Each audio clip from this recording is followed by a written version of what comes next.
E aí, ser humaninhos, beleza?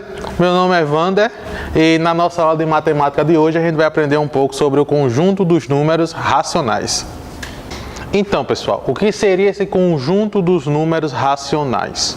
Olha só, eu coloquei aqui uma frasezinha que define bem esse conjunto dos números racionais, ó. Esse conjunto vai ser formado por todo número que pode ser representado na forma de fração.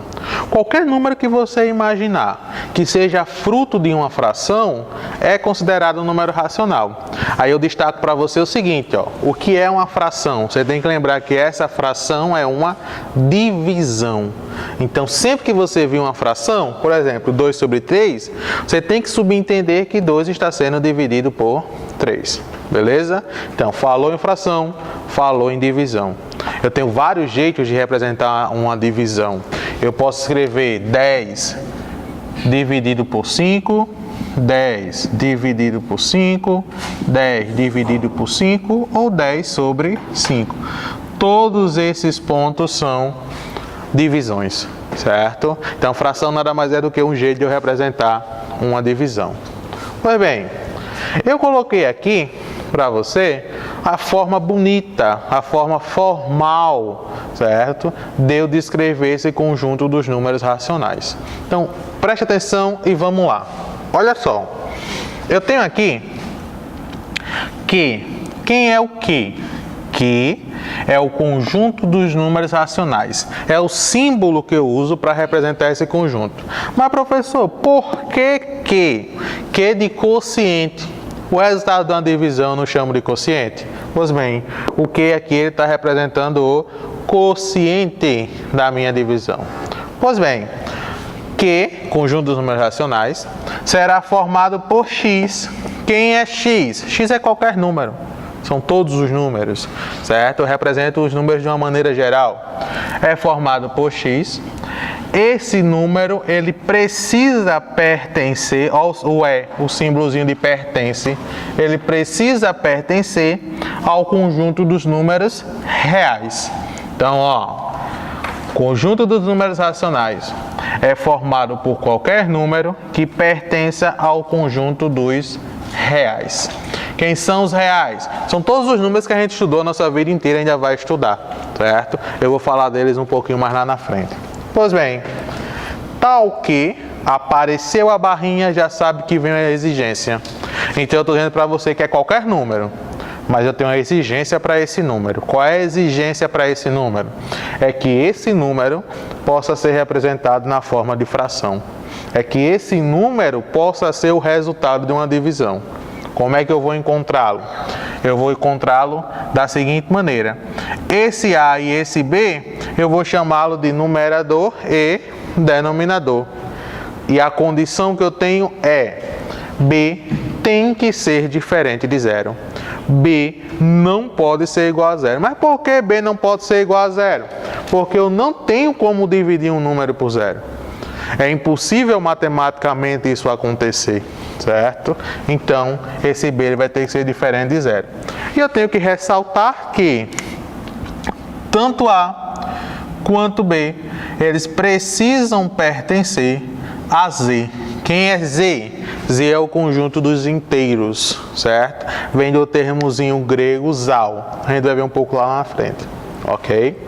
Tudo bem até agora? Então eu já sei que uma fração tem um numerador, tem um denominador. Eu já sei que uma fração nada mais é do que uma divisão. E essa fração ela está dentro do conjunto dos números racionais. Eu sei que o conjunto dos racionais é representado pela letra Q. Por que Q? De quociente. Ok? Vamos lá? Pessoal, para a gente poder fixar um pouco a ideia sobre esse conjunto dos números racionais, eu coloquei um esquemazinho aqui para a gente entender melhor onde eles se localizam em meio a tantos números que a gente conhece. Olha só, quando você estava lá na escolinha da tia Lala, lá no Fundamental 1, certo? Vocês aprenderam sobre os números naturais, que aqui eu estou representando pela letra N.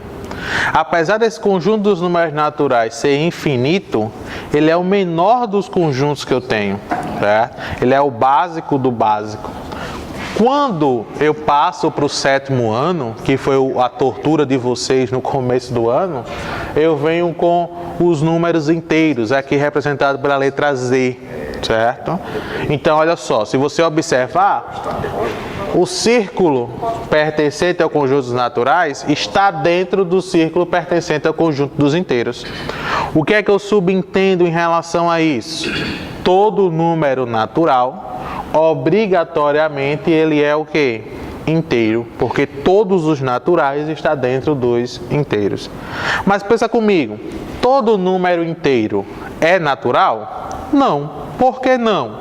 Imagine um número que esteja aqui. Ele está dentro desse círculozinho? Não está. Então, ó, todo natural é inteiro. Todo inteiro é natural? Não. Né? Quais são os números inteiros que não são naturais? Aí vão entrar os negativos, né? Que foi a tortura de vocês.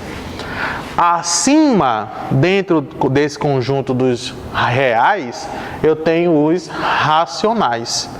Se você observar, ó, de azul, eu tenho a representação do conjunto dos racionais. Então, o que é que eu subentendo? Que todo natural é racional, todo inteiro também é racional. Beleza?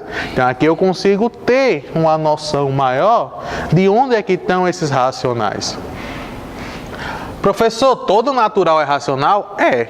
Um exemplo de um número natural, 3. Para ser racional, eu não tenho que saber representar na forma de fração? Como é que eu represento o 3 na forma de fração? Ei, se eu pego 9 e divido por 3, dá quanto? 3.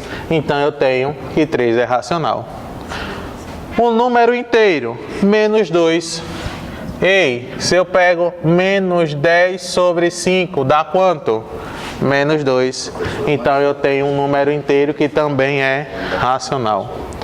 Professor, me dê um exemplo de um número racional que não é nem natural e nem inteiro. 0,2. Ele nem é natural e nem é inteiro. Ele é racional. Beleza? Para esse conjunto dos números racionais, eu tenho alguns subconjuntos, que aqui vocês vão ter que lembrar um pouquinho em relação a esses símbolos.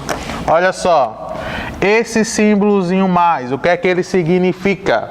Esse símbolozinho mais significa que eu só quero números não negativos. Aí aqui vai causar uma confusãozinha. Professor, o senhor disse, eu quero os números não negativos. O que significa isso? Não é melhor o senhor dizer que quer os números positivos, não? Não. Porque pensa comigo, quando eu digo os não negativos, eu quero os positivos e o zero. Professor, por quê? É tão mais fácil dizer só positivos, mas eu mostrei para vocês que o zero nem é positivo e nem é negativo. Ele é neutro. Então, por isso que eu vou enfatizar, ó. Quando aparece mais, eu quero os não negativos. Quem são eles? É do zero em diante. Quando eu boto menos, eu quero os não positivos. Quem são eles? Do zero para baixo. Quando eu boto asterisco, quem é que eu quero? Eu quero os não nulos. Ou seja, eu não quero o zero. Eu quero todos os outros menos o zero. Beleza em relação a isso?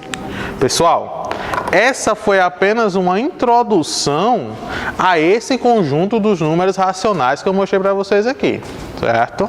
Essa pequena introdução, ela vai servir para a gente ter um pouco de noção quando lá nas próximas aulas eu começar a trabalhar com vocês essas frações, esses números decimais. Eu quero que vocês prestem atenção no seguinte, quando eu falar para vocês em relação ao conjunto dos números racionais, eu quero que você pense da seguinte maneira, eu vou trabalhar com dois tipos, eu vou trabalhar com fração e com número decimal. Então aqui eu vou colocar um pouco de terror em vocês, eu vou ter que reaprender a fazer todas as operações com números fracionários, que são as frações, e vou ter que reaprender a fazer todas as operações com números decimais. Pensa comigo, lá no 6º ano o professor revisou com tu adição, subtração, multiplicação, divisão, potenciação e radiciação. Eu vou ter que revisar todas essas 6 operações com fração, todas essas 6 operações com números decimais. Então a gente vai ter aí mais ou menos um mês e meio de aula apenas voltado para esse assunto. A gente vai ver passo a passo como proceder em cada uma dessas operações, em cada uma das situações. Beleza? Então vamos estudar bastante, vamos tentar fazer os exercícios que eu vou colocar para vocês lá no Google Sala de Aula e vou reforçar o pedido mais uma vez. Pessoal, qualquer dúvida, corre lá e pergunta pra gente, ok? Um abraço e até a próxima.